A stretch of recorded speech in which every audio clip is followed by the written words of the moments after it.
You ask Tiger to solve. This deals with linear equations with one unknown.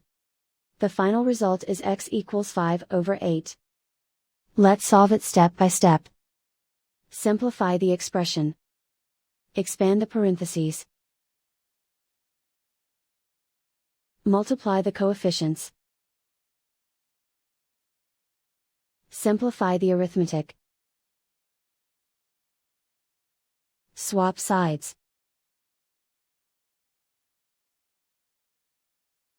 Group all constants on the right side of the equation. Add 12 to both sides. Simplify the arithmetic. Convert the integer into a fraction. Combine the fractions. Combine the numerators. Isolate the x. Divide both sides by 20. Simplify the fraction.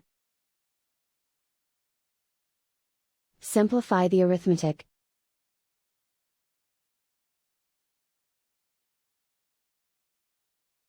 And so the final result is x equals 5/8.